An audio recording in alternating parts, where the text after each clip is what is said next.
A graça do Senhor Jesus esteja sobre todos nós. Hoje nós vamos começar com a nossa lição de número 8 da nossa escola bíblica dominical.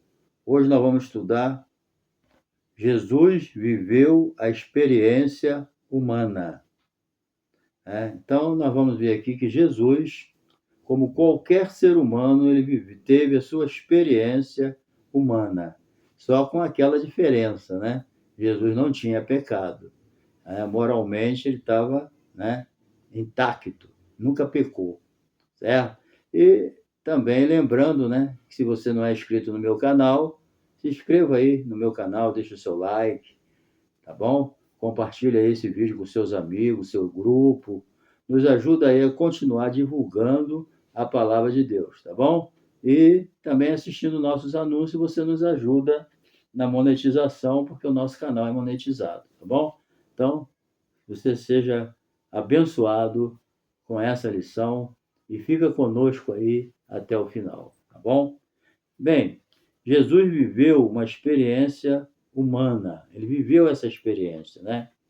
E o texto áureo, que está em Mateus 4:23, diz que Jesus percorria toda a Galiléia, ensinando nas suas sinagogas e pregando o evangelho do reino e curando todas as enfermidades e moléstia entre o povo, certo? Então Jesus vivia entre o povo, fazendo o bem.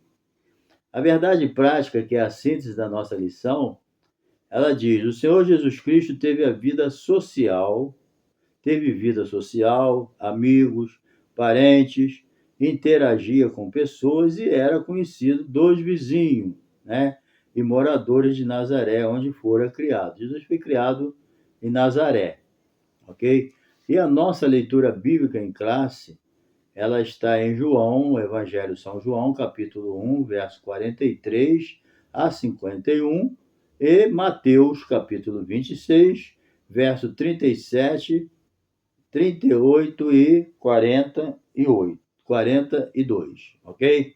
Bem, então, a presente lição, queridos, ela aborda a perspectiva da experiência humana da pessoa de Jesus Cristo, né? Jesus, ele teve uma vida social em que ele interagia com pessoas de toda sorte, iniciando em Nazaré, chegando até Jerusalém. E também, além, da vida social, Jesus também tinha uma vida religiosa.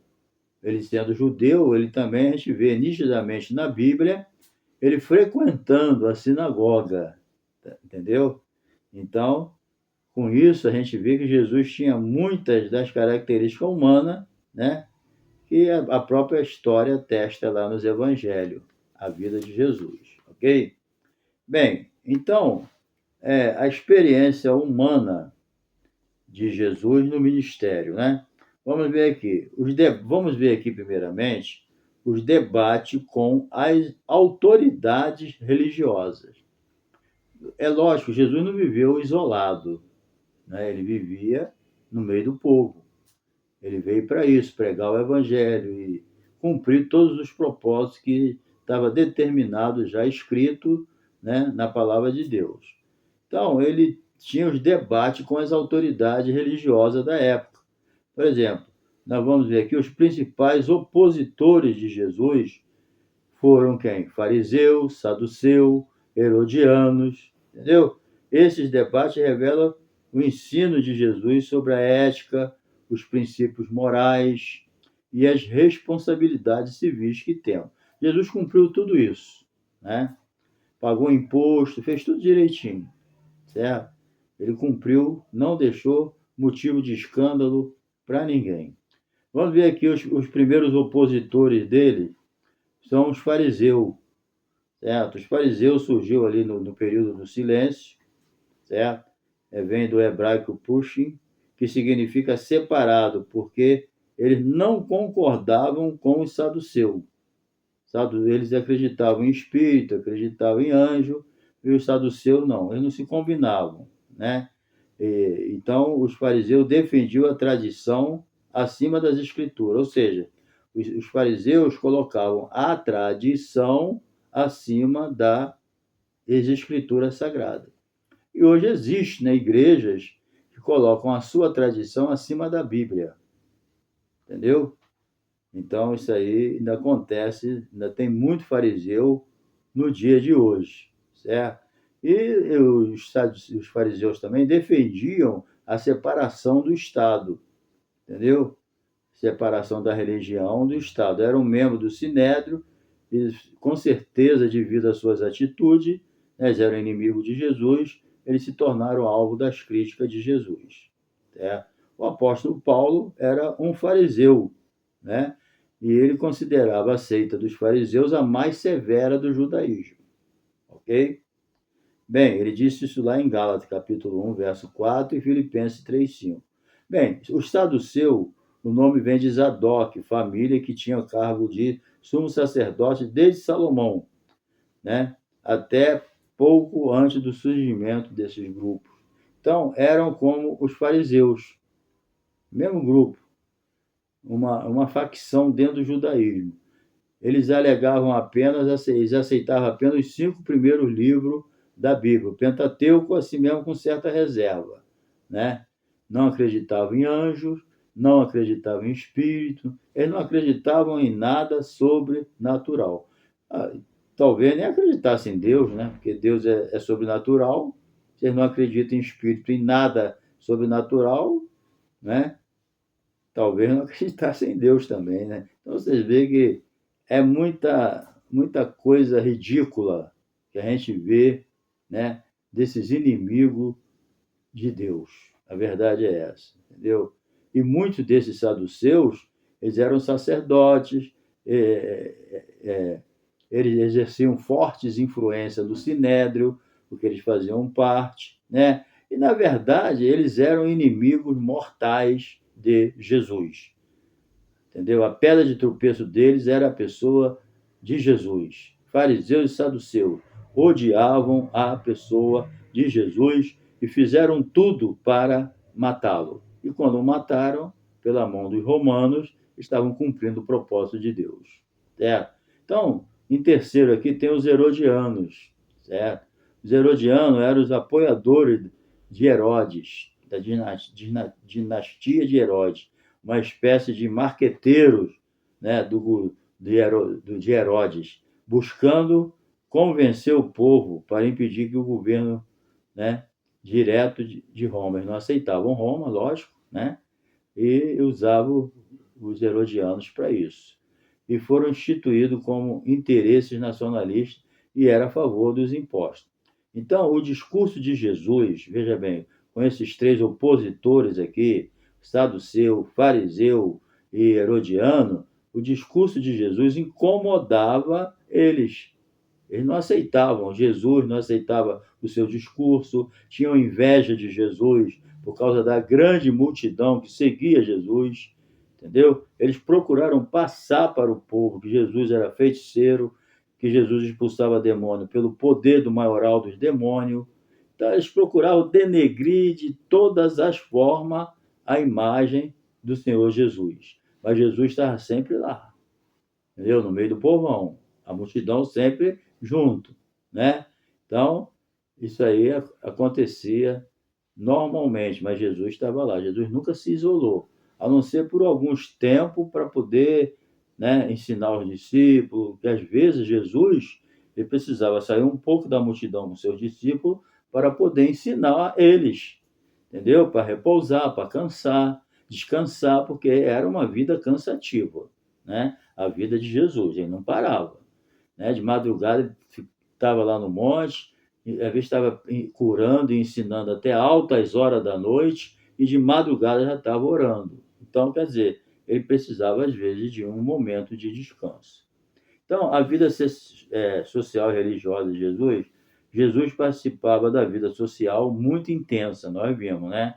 A escolha dos seus discípulos, como nós vamos ver agora, isso é muito importante para corroborar, né, a questão da experiência humana de Jesus, né? Por exemplo, os dois, o mestre participava de uma vida social intensa, A escolha dos seus discípulos, como Filipe, André, Pedro e Natanael, aconteceu no ambiente entre amigos. Você pode ler lá em João, capítulo 1, verso 43 a 46. Os dois primeiros capítulos de Lucas apresentam um começo muito humano de Cristo, apresentando amigos, vizinhos, parentes como Zacarias, Isabel, né? Os filhos de Zebedeu eram João e Tiago, ok?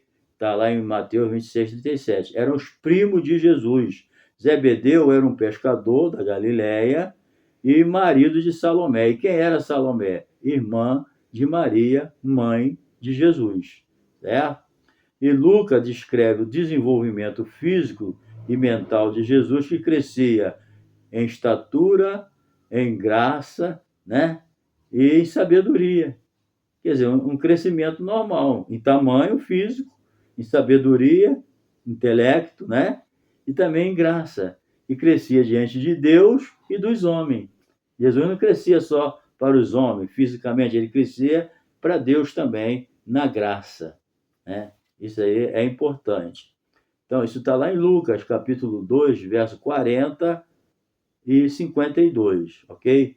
Então, Jesus interagia com as pessoas, independente da sua condição social e espiritual, entendeu? Jesus era criticado porque ele lidava com publicanos, ele lidava com pescadores, né? Fariseu, mulher pecadora, entendeu? Mulher samaritana. Então, ele não fazia acepção de pessoa. Caiu na rede é peixe, entendeu? Ele interagia com todo mundo. Ele só não fazia o que as pessoas faziam, entendeu? Ele mantinha a posição dele, era impecável. Jesus não tinha pecado, nunca cometeu pecado, nunca cometeu erros, também nunca desprezou ninguém, entendeu? Nunca desprezou, ele sempre estava ali junto, entendeu? E era criticado por isso, porque ele era acusado de comer com pecadores. Vocês sabem que os judeus, naquela época, não se misturavam, né? Jesus não se misturava, ele sabia chegar. Era convidado, ele ia, e lá ele pregava, né? Jesus sempre foi uma bênção para a humanidade. Eles que não entenderam a bênção que estava ali no meio deles, né? As características, né, própria do ser humano. Por exemplo, vamos ver aqui essas características próprias do ser humano.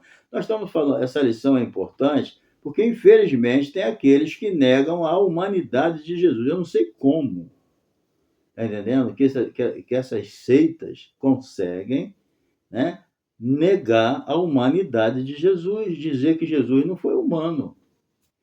Não tem como, né, gente, negar isso. A Bíblia é tão clara, eu não sei de onde a origem. Eu sei que o diabo está nisso, né? É ele que inventa isso e bota na cabeça das pessoas. A pessoa negar a humanidade de Jesus, certo? Então, Jesus nasceu de uma mulher, embora gerado pela ação sobrenatural do Espírito Santo. Seu nascimento, contudo, foi normal, comum, como qualquer bebê. Está lá em Lucas, capítulo 2, versos 6 e 7. Ele sofreu, olha só, Jesus chorou, entendeu? Jesus sentiu sede, Jesus sentiu fome, Jesus sentiu cansaço, Jesus dormiu, entendeu? Todas essas características humanas, Jesus sentiu e finalmente morreu e ressuscitou ao terceiro dia e está vivo hoje, à direita do Pai. Então, Jesus passou por todo esse processo humano, entendeu? As pessoas, ele teve cansaço como qualquer um, dormiu, né? Ele teve fome, comeu, teve sede. E as pessoas dizem que Jesus não teve humanidade, pelo amor de Deus, né? A diferença é que não ficou morto. Jesus morreu e ressuscitou. Lázaro ressuscitou e morreu de novo. Jesus ressuscitou para sempre. E um dia vai vir buscar a sua igreja. Entendeu? Então, ainda como homem, ele dependia tanto da oração. Jesus levantava de madrugada para orar, para buscar Deus, o Pai. Entendeu? Ele buscava Deus. Ele sentia necessidade. Como humano, ele sentia necessidade de orar. Aí está a prova da sua humanidade. De madrugada ele já estava orando, buscando a Deus. Entendeu? Se humilhando lá. Entendeu? Ele dependia do Espírito Santo. No dia do batismo, nas águas, ele foi revestido, o Espírito Santo veio sobre ele. Ele é o Messias. Para ele ser o Messias, ele tinha que orar, depender de oração, ele tinha que depender do Espírito Santo, né? Messias é ungido. A palavra ungido no hebraico é Messias. A palavra ungido no grego é Cristo, né?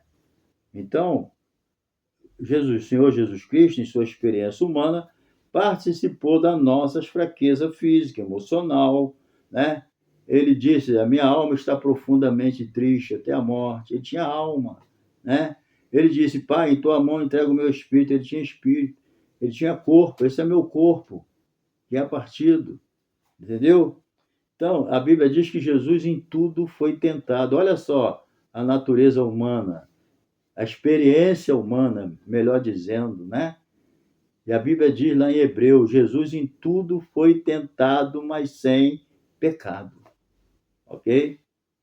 Bem, então, saindo dessa parte, Jesus viveu tanto a vida social quanto a religiosa, confirmada assim a sua experiência. Curou tudo quanto foi tipo de doença, ressuscitou mortos, entendeu? Estava na sinagoga, e pregou, ensinou, evangelizou, ressuscitou, ele fez tudo. Bem, heresias que negam a humanidade de Jesus, nós vamos ver aqui. Apolinarismo. O Apolinário, ele foi bispo de Laodiceia, entendeu? Nasceu provavelmente lá para o ano 310, nasceu no quarto século, ele morreu em 392, ok? Esse apolinário, o apolinarismo, vem de apolinário, né? É a doutrina que nega que Jesus encarnado teve espírito humano. Essa criatura aqui, né? Ele pregava, ele foi o bispo de Laodiceia, ensinava, bateu nessa tecla de que Jesus não tinha espírito humano. Vê se dá para entender. Aonde ele aprendeu isso, né? Então, ele usando a linguagem teológica de Apolinário, os elementos constitutivos do ser humano, segundo ele, são soma, que é corpo, né, ou carne, o psique, a alma animal, e a sede dos desejos, paixões, apetite, e pneuma, alma racional, para ele, certo? Mas a gente sabe que soma é corpo, certo? A gente sabe que psique é alma, e a gente sabe também que pneuma é espírito. E Jesus tinha espírito, alma e corpo. Entendeu? Então, o pneuma Jesus teve. Ele falou: Pai, em tuas mãos eu entrego o meu espírito. Entendeu? Então, quantas vezes a Bíblia diz que Jesus se alegrou em espírito? O cara vem dizer que Jesus não tinha espírito humano, né? Então, isso aí é o quê? Tem igrejas que usam, ou seitas que usam isso, que pegaram essa doença, entendeu? Então, segundo Apolinário, o verbo teria ocupado o lugar da alma, encarnação, com isso negando que Jesus tivesse espírito humano. Uma complicação tremenda. Mas tem igreja no modo de se dizer, seitas, que também ainda seguem esses ensinamentos heréticos. Bem, a reação da igreja aqui, vamos ver aqui. A humanidade plena de Jesus está clara no Novo Testamento, isso aí quem vai negar, né? A Bíblia fala de corpo físico, fala da alma, fala do espírito, entendeu? Essa humanidade de Jesus é igual à nossa, só que Jesus é divino. O divino assumiu a natureza humana, tornando uma só pessoa, entendeu? Então, a diferença é que ele era sem pecado e tinha a natureza divina, entendeu? No princípio era o Verbo, e o Verbo estava com Deus, e o Verbo era Deus, né? E Jesus não teve por usurpação ser igual a Deus, veio em forma de Deus, mas assumiu o quê? Uma forma humana. Então, vamos ver aqui o monotelismo, certo? Monotelismo é a doutrina, certo? Cristã, a doutrina cristológica do patriarca Sérgio de Constantinopla, que ensinava a ver um Cristo em uma só vontade, entendeu? Isso aí significa o quê? Que, por exemplo, só tinha uma vontade. Jesus era toda a vontade divina, sendo Jesus divino, toda a vontade era divina. Se Jesus estava com sono, era o divino que estava dormindo. Se Jesus estava com fome, era o Deus que estava com fome, que estava comendo, ou estava dormindo, entendeu? Ele não leva em conta o quê? A natureza humana de Jesus ou a divina. Então é uma coisa complicada, né? Mas o que vai se fazer? Era uma tentativa de conciliar a teologia monofisita com o credo de Calcedônia, que reafirmava as duas naturezas intactas, separadas e inconfundíveis em uma só pessoa em Jesus. O terceiro concílio considerou o monotelismo heresia. Entendeu? Reconhecemos as vontades de Cristo. É evidente que as ações de Cristo, como caminhar, comer, beber, interagir com as pessoas, são puramente humanas, mas são produzidas pela natureza humana sob a direção divina. Entendeu? Então, sendo Jesus divino, eles acham que se Jesus estava dormindo, era o Deus que estava dormindo.